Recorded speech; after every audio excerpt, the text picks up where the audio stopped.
নমস্কার বন্ধুরা, আজকে আমরা কথা বলবো সিনিয়র সিটিজেনদের জন্য একটা বেস্ট স্কিম, যেটার মাধ্যমে আপনি কিন্তু কোনো টাকা ইনভেস্টমেন্ট না করে বাড়িতে বসেই আপনি কিন্তু 200 থেকে 500 টাকা মাসিক পেনশন পেতে পারেন।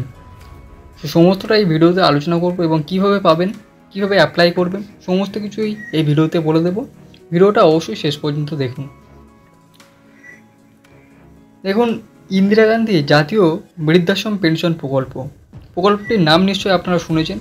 প্রকল্পটি একটি সামাজিক সহায়তা কর্মসূচির NSFEর মধ্যে অন্তর্গত একটি স্কিম। তো এটি দারিদ্র্য সীমার নিচে বসবাসকারী এবং 60 বছর বা তার বেশি বয়সী নাগরিকরা আবেদন করতে পারেন এই স্কিমে।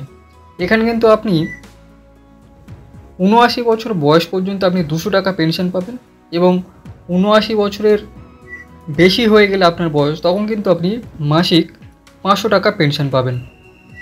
ঠিক আছে, তো এই NSFEর উদ্দেশ্য কী? দেখুন, দরিদ্র পরিবারগুলিকে উপার্জনকারী মৃত্যু, মাতৃত্বকালীন এবং বার্ধক্যের ক্ষেত্রে সামাজিক সহায়তা সুবিধা প্রদান করা।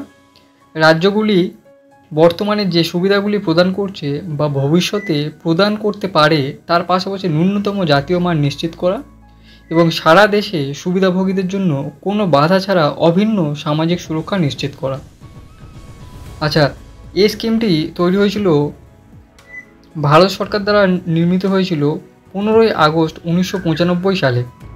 দেখুন, জাতীয় সামাজিক সহায়তা কর্মসূচি চালু করা একটি সম্পূর্ণ অর্থায়িত কেন্দ্রীয় স্পন্সর স্কিম হিসাবে, যা দারিদ্রদের লক্ষ্য করে তৈরি করা হয়েছিল।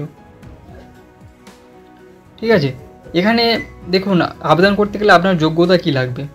আবেদনকারীকে ভারতের নাগরিক হতে হবে, আবেদনকারী দারিদ্র্য সীমার নিচে বসবাসকারী হতে হবে এবং আবেদনকারীর বয়স কমপক্ষে 60 বছর হতে হবে। আচ্ছা, এবার আসছে কীভাবে আপনি এখানে অ্যাপ্লাই করবেন। দেখুন, আপনি উমাং অ্যাপ থেকে এখানে অ্যাপ্লাই করতে পারেন, বা আপনি এই যে ওয়েবসাইটটা দেওয়া আছে এখান থেকেও আপনি গিয়ে অ্যাপ্লাই করতে পারেন। তো প্রথমে দেখুন, মোবাইল নাম্বার দিয়ে আপনাকে OTP আসবে, সেই OTP দিয়ে আপনাকে লগ ইন করতে হবে NSFEর এখানে। তারপর দেখুন অ্যাপ্লাই অনলাইন, এইখানে ক্লিক করতে হবে। তারপর আপনার সমস্ত বেসিক ডিটেলস যা আছে সেখানে আপনি ডিটেলসগুলো ভরে দেবেন এবং আপনার পেনশনের পেমেন্ট মোড আপনি সিলেক্ট করবেন এবং ফটোতে ক্লিক করে, আপলোড ফটোতে ক্লিক করে ফটো আপলোড করে সাবমিটে ক্লিক করবেন। করে দিলে কিন্তু আপনার সমস্ত ডিটেলস এখানে ফিল হয়ে যাবে। তারপর কিন্তু আপনি পেনশন পেতে শুরু করবেন। তো আশা করছি এই ভিডিওতে আপনারা নতুন কিছু জানতে পেরেছেন এবং যদি কোনো প্রশ্ন থাকে তাহলে অবশ্যই কমেন্ট করে জানাতে পারেন এবং এই ধরনের ইনফরমেটিভ ভিডিও পাওয়ার জন্য চ্যানেলটি অবশ্যই সাবস্ক্রাইব করে রাখবেন।